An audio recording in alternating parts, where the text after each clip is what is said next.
I'm Ben Stanley. I'm the director of the Analog Research Program with the Mars Society. Spoke briefly last night at a banquet about our announcement of our Journal of Space Analog Research. I got some brochures for anybody to pick up, so make sure to come up and grab one if you haven't already got one. But I'm presenting today on a paper that I'm working on with Phil down here in the front.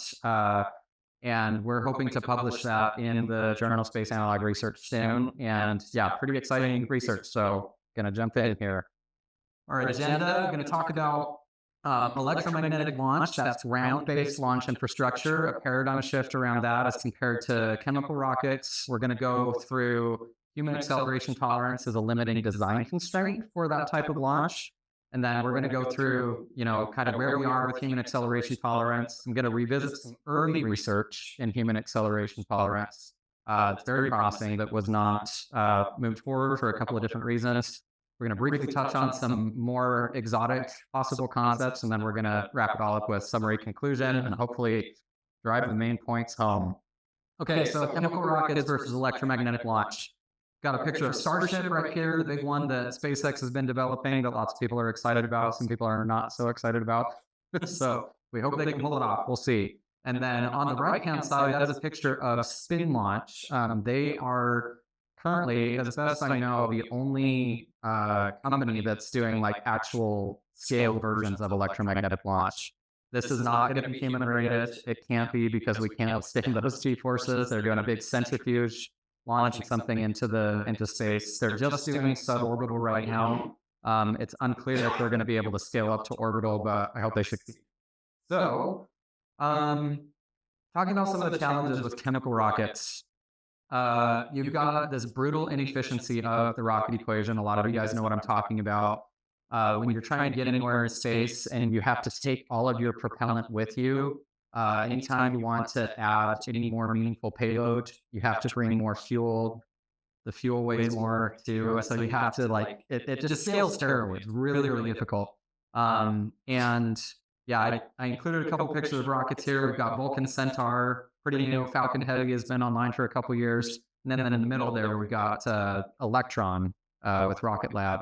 But yeah, this stuff is really costly. I know that the thing that's really in vogue right now with chemical rockets is reusability. They're trying to do that with the boosters, which is great because those are like super, super expensive. And we basically just burn those to get it up out of the atmosphere, get that initial acceleration. But then we ditch that because those engines are heavy and the fuel tanks are heavy.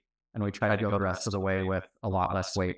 But anyway, so that's the idea behind multi-stage rockets. It's the best thing we've come up with so far for space launch, but it's just really challenging to scale it, especially if you're trying to get to other places further out of the solar system, and exponentially so if you're trying to do a return trip after that. So the promise of electromagnetic launch as an alternative, this picture on the bottom here is of a concept called StarTram that was developed like late 90s, early 2000s, somewhere around there. Yeah, so, and then I've also included this top image is from Phil's presentation he did yesterday on his variable pitch screw launcher concept, which we'll talk about a little bit more. And this is the Hawaiian Islands right here. So it's, you go underwater in an entrance airlock and then get accelerated along a huge long track. You can see at the scale, if the islands look like that, that's a very, very long piece of hardware.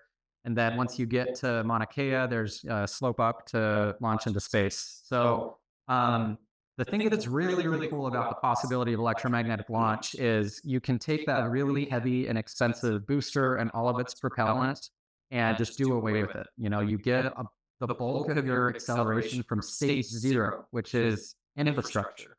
It requires really high capital costs, but once it's in place, the variable cost goes way, way down if we can do it right. It also has really, really favorable scaling with delta V. So like I was talking about, if you're going to more distant places in the solar system, so hard to do that with chemical rockets. This scales a lot better. I have a link, QR code on the very last slide to a recording of Phil's presentation from yesterday, where he talks about some of the economics of this in a lot more detail. So if you want to get into the weeds, if you want to get your hands dirty with that, make sure to scan that at the end if you didn't have a chance to attend his talk yesterday. It also has really favorable scaling with increased demand, right? This is a track. It's like a subway station, train station, right? So rather than, you build everything self-contained like a rocket, you have this track, which is infrastructure. And if there's enough demand, when you start out to send one every 2 weeks, you can scale up to the point where you're doing even multiple a day, maybe even multiple per hour, potentially. So that's really good. And it's also energy agnostic. This uses electricity. It's probably going to need like batteries or capacitors or something like that, but it doesn't matter where the electricity comes from, right? Ideally, you can get a lot of it from renewable sources or nuclear, but yeah, it's a lot more flexible that way than the energy that we get from chemical rockets. Some key challenges, though, with electromagnetic launch. Well, first of all, before I dive into that, this is another clip from Phil's presentation. This is a theorized electromagnetic launch track on Mars using Olympus Moss for elevation. So it starts down here, and then, you can kind of see the red is like it's subterranean or sub-Martian. And then there's a teeny little turquoise spot right there. That's the like exit place. He has a cool animation for some of these if you want to follow that link at the end. But yeah, electromagnetic launch, despite the promise, it has some really tough challenges to overcome as well. So you've got to survive or avoid the atmosphere. If you're coming out at orbital velocities and you hit atmosphere, that will like completely tear apart things unless you've got a ton of protection or some way to mitigate that. Like I said earlier, very high capital cost. This is infrastructure that would take a lot of money to develop and build. It has huge footprint, large mass, large volume, and it's going to take a long time to build something like this. It doesn't have to be a showstopper. I mean, we have huge infrastructure all over the place with, undersea fiber optic cables for the internet or pipelines for oil and gas industry. So if there's, sufficient economic justification for it on the, revenue side or the benefit side, the costs can be justified, but big costs. And yeah, so moving on to the, core part of what I'm going to be talking about, human acceleration tolerance. If we can increase human acceleration tolerance, it'll help address all of the bullet points above. All of those get easier if we can find a way to help humans survive beyond what we currently can and what we currently do in space launch. And has anybody experienced the Gravitron? I included that little ride. That gives you a little taste of G-forces. We're going to be talking about much higher G-forces than what you're experiencing that. So state-of-the-art human acceleration tolerance. I love this meme. Do you guys know what this is? Raise your hand. Okay, so this is funny because this is those who don't know versus those who know. It gets really dark. This is an art project that somebody did. It was a roller coaster design called the Euthanasia Coaster. The idea is you take people up to the top and give them a chance to get off, but if they elect to do it, it'll send them on this, successive set of loops where they maintain 10 Gs of acceleration to basically end your life. So a little bit dark there. That was never actually built. It was just, a concept. But yeah, I'm going to start here with transient acceleration. This is like very short-term acceleration, more impact, right? Less sustained. So got a couple of examples here. The records that we have for voluntary transient acceleration that was survived, we have 46.2 Gs. That was accomplished by this guy, Colonel John Stapp, with the Air Force, I believe. He did a lot of acceleration tests. This is also him. They had a rocket sled, and then they did really, really fast decelerations, which are just accelerations in a specific direction by like running into water at the end of that track. And he experienced 46.2 Gs. He said it really sucked. It felt like having like a molar ripped out or a tooth extraction. I think he actually lost the crown and he lost his vision for a while, but fully recovered. He was fine. That happened in a fraction of a second. Another guy, I've got his name listed up top here, Eli Beating. I don't have a photo of him, but in a similar setup, he actually experienced 82.6 Gs and also fully recovered. He had some pretty severe back pain for a while, but he bounced back. And then I also included Kenny Brack. He was a race car driver. He experienced this, which looks like a whole mess. His car recorded 214 Gs of peak acceleration during this crash, and he survived. because they had all sorts of, protective measures. If any of you guys are into Formula One racing, they have the hands device, head and neck support system, halo to protect all sorts of different things. But he survived. He was in a bad way. He broke like tons of bones, but he survived and he recovered. So that's pretty cool. But again, those are very, very short accelerations. When you get into sustained accelerations for 1 second or longer, we don't fare so well. We have to do much lower accelerations. We've got jet fighter pilots. Typically, like the most advanced G maneuvers are like 9 Gs at the top, but in emergency situations, they can go up to like 12 Gs. And that's about the limit of both what they and their planes can take right now. Of course, euthanasia coaster, which I already talked about. And if any of you guys saw the Top Gun Maverick movie, the actors who were participating in that, they filmed stuff practically with them actually in jet fighters, which is pretty neat. And they got up to 8 Gs, the actual actors that experienced that. And they had to do a lot of training and preparation, but pretty cool. And then last thing I included, I don't know how to pronounce this very well, is a Japanese, Dodonpa or something. This was a roller coaster.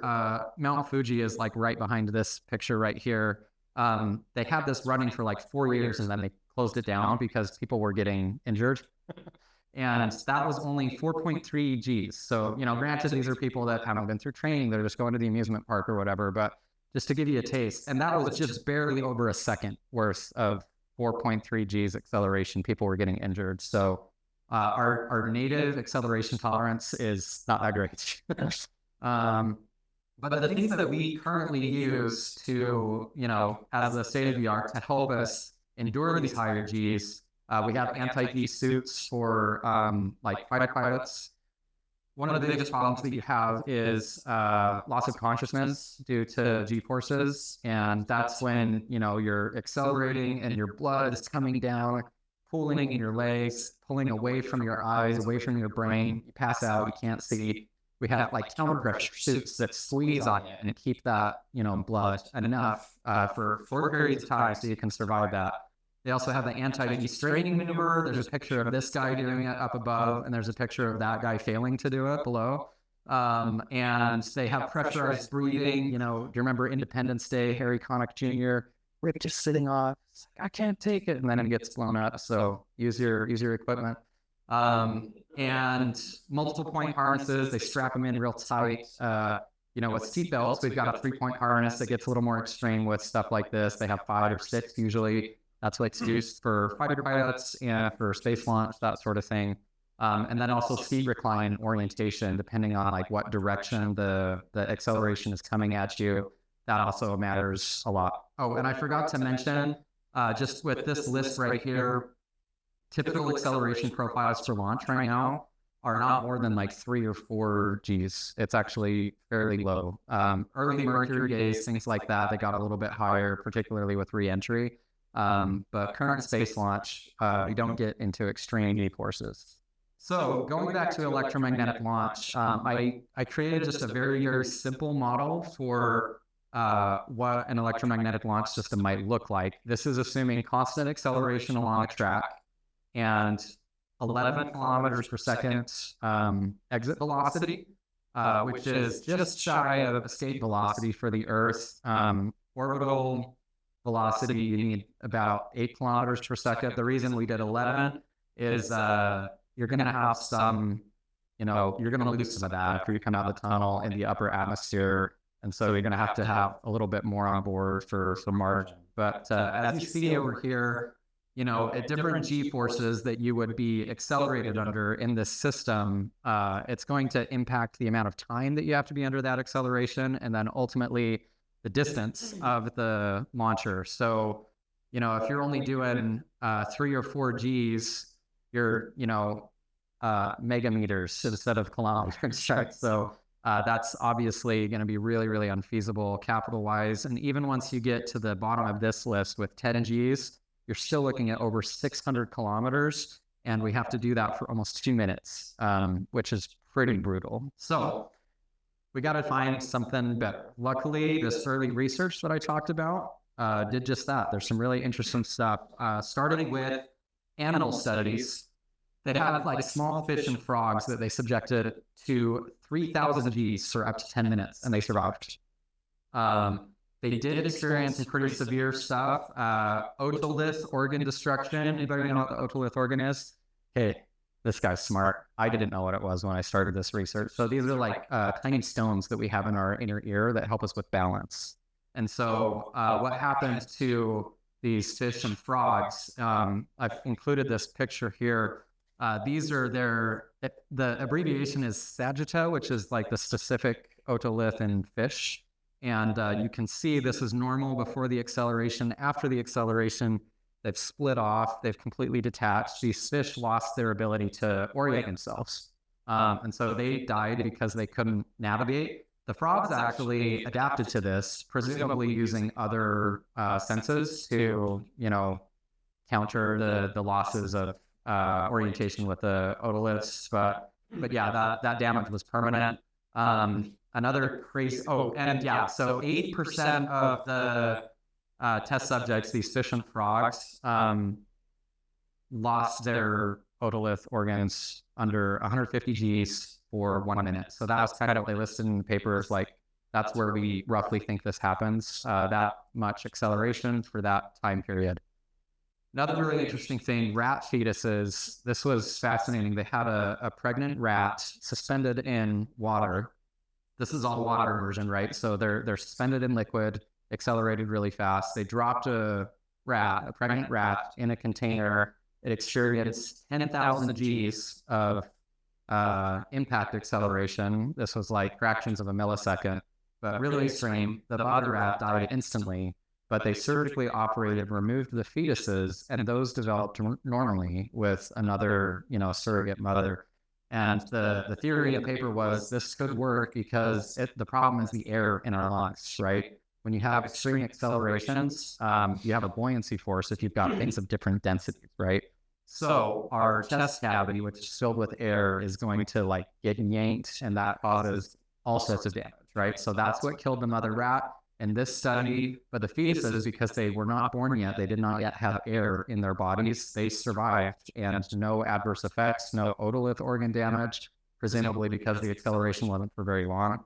But yeah, so fascinating stuff. They also found in these studies centrifugal separation of blood. If anyone's ever donated blood plasma, they sit it up so your blood cells go here, and then you just have the plasma, and they take that out. That happened in all of these subjects, but it was temporary, and they recovered from it once they, had some time to readjust. But yeah, as I said, key issue with water immersion for mammals like us is the air in our lungs. So they did some human studies on this type of thing as well. We've got our centrifuge right here. This was, I think, in Pennsylvania. I can't remember the name of the Air Force Base, where they did some of these studies, but you can see this, they've got this person reclined. This is like a tub of water. They've got this pressurized breathing mask with a valve, and they just kind of operated it manually. They were doing all sorts of janky stuff in the 50s and 60s. This is far before we got as advanced as we did with some of the ethics or some of these studies. But yeah, this yielded really, really impressive results. These are the previous records that we had for acceleration at these G forces without immersion. So 6 Gs, people could take it 4.5 minutes, 8 Gs, 3 minutes, 10 Gs, 2 minutes. And, we more than doubled that, all of those. We didn't even have data for these because people can't survive that stuff for more than just a few seconds, right? So, but people were able to endure 14 Gs for 2 minutes, which is crazy. That's 14 times the normal weight of your body, and you've got this water on top of you, right? So you ever get in a swimming pool and swim down 10 feet, and you can already start feeling the pressure on your ears or whatever? When you're in 14 Gs, times that by 14 for the depth gradient that increases with. So this is crazy. Did not come without challenges though, right? So you've got the weight of the water, the pressure on your body, and that compressed the chest. A lot of people reported chest pain. A lot of people reported trouble breathing. They had a really interesting problem with that. You can see they're at an incline. They were trying to manage the pressure. The problem is when you go to such extreme accelerations, even very, very minor differences in distance is going to have huge differences in pressure, right? And so they ran into a problem where your upper airway and your upper lungs were getting overpressured to the point of you could cause distension and maybe even rupture. But the pressure up there was not sufficient to inflate your lower lungs, and so they were having trouble breathing. So all sorts of hairy stuff was going on with this. Really challenging, but promising early results. Now, this was a really interesting innovation. Anybody want to try getting in that Iron Maiden nightmare fuel right there? Get spun up to lots of G-forces. What they did with this one, this was fascinating. They created this. It's mostly aluminum, and they did really like, I mean, you can see all these like places where they can tighten it up and open it up so people can get in and out. But to make sure that that's watertight, they put somebody in there, cinched that up real tight, and they filled it up with water to the brim. They had a breathing hose so you can, like, you know, access the air outside. But it was a closed system. And the interesting thing about this is water is not compressible. And so in liquid form, right? And so even at these high G forces, they weren't getting the same like chest compression from the water that's on top of you. And they were actually, so you guys know, the centrifuge arm like went this way. So they're spinning facing out. And that was, I don't know, they determined that was the best. It makes sense. Because if your legs were like tilted in, I would imagine you're gonna like get too much blood in your brain and it might explode or something. So, but yeah, so they spun them up like this. The first subject that they did, they had pressurized breathing. They turned out not to need it. The reason they thought they were going to have it is because they didn't use degassed water. So as soon as they started accelerating it up, you know, water has gases dissolved in it, and under higher pressure, those gases start to, you know, come out and actually, you know, bubble up to the surface. And so they were getting some compression because of that. But they had really bad problems with the pressurized breathing. They're pretty sure their first test subject, he reported a ton of like toe pain. And they theorized that what happened is they overpressured his lungs, caused a rupture. He had an embolism, so air got into his bloodstream, like maybe right at the aorta, potentially, and worked its way into his toe. And he had pain there for a while, but ended up recovering. The same test subject, he also had severe frontal sinus hemorrhage, also from this overpressure combined with the high acceleration and probably pressure differentials, things like that.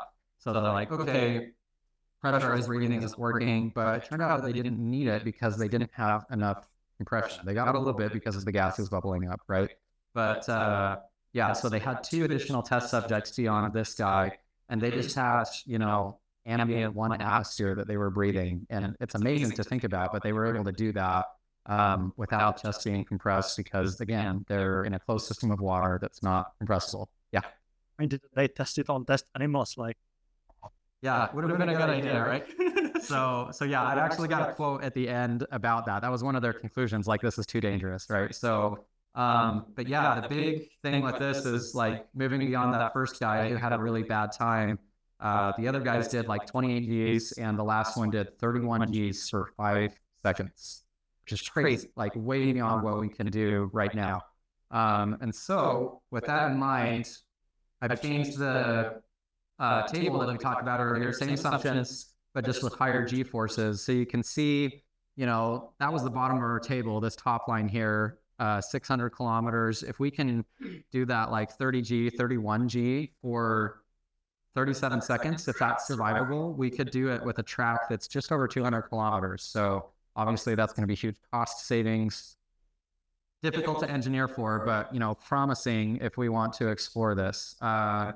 Let's see. Okay, we are running low on time. I'm going to try to power through this. So when we push even higher, these are the quotes that I was just talking about. So for the first one, the open experiment, they said, while the increased mobility and decreased post-acceleration symptoms, as well as the increased acceleration tolerance, all indicate a potential gain from water immersion, the need for this gain has not been established. That goes back to what I was talking about before, right?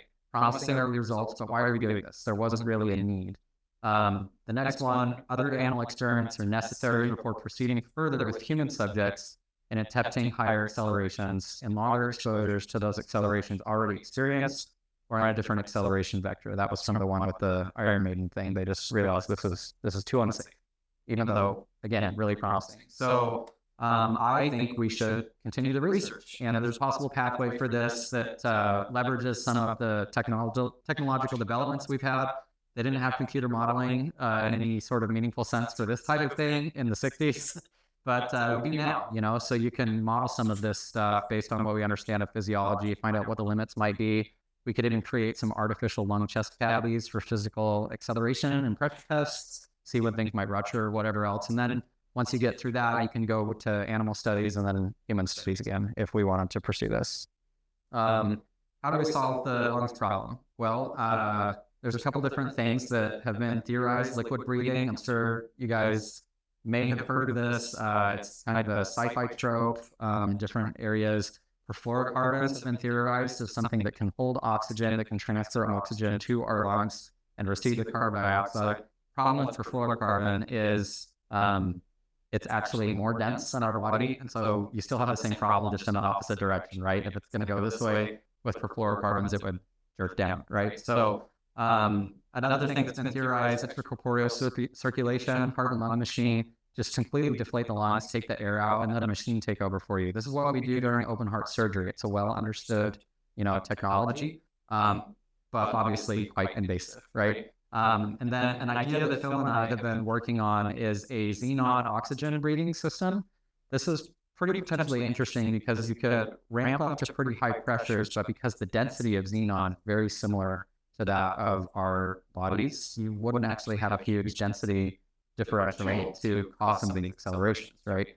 And also, as it's compressed due to its chemical properties, you're not going to have any phase changes. It's not going to switch from gas to liquid, which again, can cause all sorts of problems inside the lungs. So that's something that we've been looking into. Other potential avenues, pharmaceuticals. Anybody see its stance? They get ready for their hygiene maneuvers, like hit me with the juice, right? And that's just, sci-fi, whatever. It doesn't mean anything, but maybe, maybe there's something that we can put in our bodies through IV or ingest that might help us. There's the possibility that we could look at post-acceleration treatments or repairs. Can you fix the otolith damage if that happens to somebody in one of these launches? And then more long-term biohacking, genetic engineering of humans to boost tolerance in the future. Gosh, we're already over time here, but this is like the more aggressive table. What could happen if we can really, really push the limits, right? If humans can safely endure this, like, this is pretty cool to think about, right? Like 200 Gs, it's insane. Humans cannot survive that right now. A guy did it instantaneously, right? But we're talking about 5 seconds, 5.6 seconds.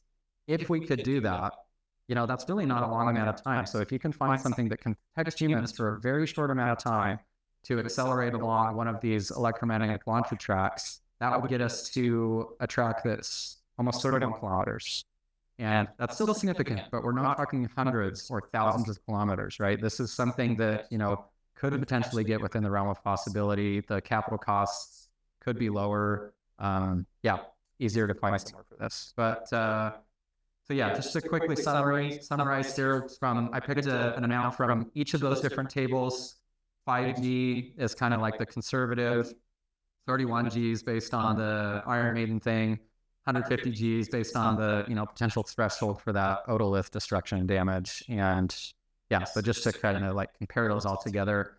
And then I'm going to talk real quick about the economic perspective. So if you guys want to see, there's a really cool YouTube video that actually came out yesterday. A guy interviewed Phil talking about his variable pitch through launcher concept. So it's a great video. It's like 48 minutes long, well produced. The guy's in Australia. So check that out if you want to. This is just for like simplicity's sake, because we're also going to probably need like an upward acceleration section to get up into the upper atmosphere, launch above that. I didn't include that. So this is just like compared to itself, like the types of changes that we'd be looking at with changes in acceleration. So starting with a base case of 5Gs, the capital cost for a system like this is $42 billion. And then if you can get all the way up to 25 Gs, goes down to 26 billion. So I've got this column of cost savings at each acceleration level. And then this is the marginal cost savings, right? So for every specific level here, 5, 10, 15, 20, 25 Gs, that figure on the far column is what does adding one additional G to our system architecture save us in capital costs at that specific moment. And then, yeah, so this is really the argument, the core argument that we're trying to make in the paper, that research into both of these areas, right, acceleration tolerance and electromagnetic launch design, these are mutually enabling pathways, right? If you can do like high acceleration electromagnetic design concepts that look really promising, that can really pull for this acceleration tolerance research. Like, okay, if we can do this, makes sense economically, let's dig into that research. Or other way around, if you start with acceleration tolerance and you find out like, hey, we found a way to protect humans at 200 Gs per minute, then all of a sudden the EML design people are like, okay, let's get to work because we can do that, right? So these should happen in conjunction, but you can really start with either. It'll help both of them. So, but yeah, look out for our forthcoming peer-reviewed paper in JSAR. We hope to have that out pretty soon. I've got a contact info here. This QR code is different. This is a recording of Phil's talk from yesterday. If you didn't have a chance to grab that, that was his talk here at the convention. So you can check that out. Yeah, his whole thing is Mars too expensive? Do we have the next presenter here already? Okay, that's good. So thank you. Yeah. Yep. So as long as if we get kicked off, the other person needs to present. I might have to hop off, but as long as we're okay, let's do it. Thank you. Very, very nice talk. I enjoyed it. The crazy suit for testing the acceleration, that must be like the ultimate super big experience. Yeah. It was, hard limits for human's body. Instantaneous like shock for head. You get concussion at 50 Gs. At 100 Gs, you get concussions with permanent, damage when it's fractional of a second of 100 Gs. But footballers will experience it today, maybe, so you can survive. So I think moving to the moon would be better because their escape velocity is much smaller, right? And no atmosphere. That's your ideal place where to do it, right?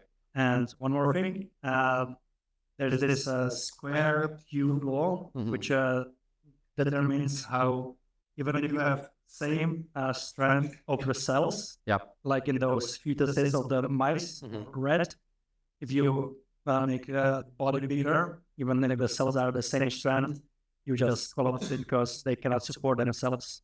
So that's something to consider. So maybe for small, like red fetuses, you can do very high accelerations.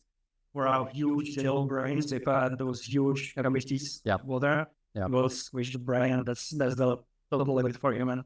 Sure. But very nice talk. Yeah, thank you. And then Eric, question behind you. So basically, the fluid dynamic properties of water act as an inertial dampener, right? It's effectively what it basically, you've got our bodies are basically water, right? So buoyantly more or less neutral, right? And so when you apply an acceleration to water, we're just part of the system there, right? So we're not rattling around inside something. The water is just static and we're within that, So two-part, I don't know, a couple follow-ups. One, what about using fluids with different viscosities and other properties? Two, what about using different fluids, different locations in the chamber? And third, would it be possible to electromechanically simulate the effects of fluid pressure with really, really fast freaking computer to calculate these things dynamically and to achieve the same dynamic effects? Yeah, potentially. I mean, that's not stuff that we've thought about or looked into really closely, but yeah, potential for all of the above. Maybe we need Jello for part of it, right? So, and another question over here, gentlemen. I'll go direct. I'll use. So I came in a little late, but it looked like you're going to 11.3 kilometers a second, which is Earth escape, right? Yeah, so the simple model I used here was just 11 kilometers a second. And yeah, assuming that you're it's just for achieving orbit, basically, because when you come out in the atmosphere at 11 kilometers per second, you're going to lose some of that. Okay. Oh yeah, and Phil knows more about that, so here, I can over, and you can respond to that question. Yeah, so the 11, it's 11.1, and it's a combination of the fact that the Earth is rotating, which gives you like another 400 meters per second. So that plus the 11.1 is more than escape velocity. It's just what you need to get on a Mars transfer trajectory. Right, but wouldn't you want to go to low Earth orbit first, you know? No. And collect what you're sending the whole system at once rather than leaving with low thrust. Yeah, it's more efficient to just go straight to Mars from the accelerating up the Earth. But it might be that the length of your track is half the length. I mean, the energy goes as the square of the velocity, so it's a, you know, so you're going to need to put in a, you know, a lot more length on a track for an accelerator, right? Yeah, but the cost actually ends up going down, because when you use rockets to go to another destination, you're dealing with the rocket equation, and it's very exponential. Yeah, Yeah. if you can get there. I'd recommend watch scanning this. that and Yeah, watching scan that. it. He gets into a lot more of the details Yeah. around. I've got one other question. It's more like a crazy comment that, you know, if you could freeze people, then you could perhaps accelerate them even faster. Yeah, potentially. Yep. Yeah, all sorts of crazy concepts. Laura, I think you had a question as well. I did, if we have time. This one's a little bit conceptual, but in the beginning, kind of the picture you showed, it looked like this ramp that was kind of like going up into the atmosphere. And is that kind of the idea you're going with, or like do these adaptations kind of keep it lower to the ground? Just because it kind of reminded me of like the moon elevator, but I know we don't have materials with the tensile strength to handle that kind of force. So I guess, I don't know. Right. Yeah, I didn't have enough time to get into all the details, and I already went over time. but yeah, the idea that we're using is the launch section that I didn't actually include. This was just, you know, straight the track for the acceleration, but the upward angle launch to get up into the upper atmosphere is actually something that's going to hopefully take advantage of a favorable location, like a mountain or something like that. And then for the rest of it, actually do like some drones that could help lift that up. So I don't know. Did you have anything you wanted to add to that, Phil? All right, sure. Yeah, so the two aspects. The ramp is basically to point you skywards, because it's easier to accelerate horizontally. So you need to point up to get out of the atmosphere. The lower part of the atmosphere is too dense to travel through at these speeds. You have to get fairly high up, and we think we can do that with drones. So it's basically combining airline fuselages, which are about the size of what we need, with drone lift technology.